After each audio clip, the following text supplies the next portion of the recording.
સમાચાર અમદાવાદથી સુભાષ બ્રિજને સંપૂર્ણપણે તોડી પાડવાનો નિર્ણય લેવામાં આવ્યો। મ્યુનિસિપલ કમિશનર બંછાનિધિ પાનીનું આ મહત્વનું નિવેદન। બ્રિજના પિલરોમાં તિરાડો જોવા મળતા આ નિર્ણય લેવામાં આવ્યો। બ્રિજ નિષ્ણાંતોની ટીમે કર્યું હતું નિરીક્ષણ। સંપૂર્ણ તપાસ બાદ તૈયાર કરાયો રિપોર્ટ અને હવે રિપોર્ટના આધારે નવો બ્રિજ બનાવવાનો નિર્ણય કરવામાં આવ્યો। સુભાષ બ્રિજના રિપેરિંગનો અંદાજિત ખર્ચ ₹236 કરોડ। નવો બ્રિજ બનશે તો ખર્ચમાં વધારો થશે। બ્રિજ અત્યંત જૂનો હોવાથી લેવાયો છે આ મહત્વપૂર્ણ નિર્ણય। રિપેરિંગ માટે 9 મહિનાનો સમય લાગવાનો હતો। સલામતીને ધ્યાનમાં રાખી એએમસીનો આ મોટો નિર્ણય। જૂના બ્રિજના સ્થાને હવે આધુનિક સુવિધાઓ સાથે નવો બ્રિજ બનશે।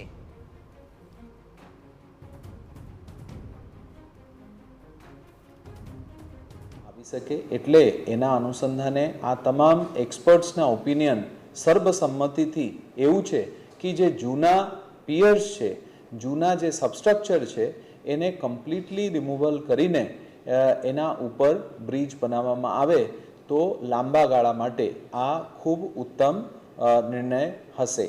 ए प्रकारनुं एक ओपिनियन आव्युं छे। ए ओपिनियनना संदर्भे अत्यारे अमदावाद म्युनिसिपल कॉर्पोरेशन द्वारा एनुं जे कॉस्ट डिफरन्स है एने एनालिसिस करवा माटे, एनु जे टाइमलाइनનું ડિફરન્સ છે એનું એનાલિસિસ કરવા માટે અને એનું સંપૂર્ણ જે પ્રોજેક્ટ લાઈફ અને આરએનબી દ્વારા પણ એ નવા ડિઝાઇન ચેક કરીને કાર્યવાહી કરવા અંગે હાલમાં અમદાવાદ મ્યુનિસિપલ કોર્પોરેશન દ્વારા કાર્યવાહી હાથ ધરવામાં આવી રહ્યા છે।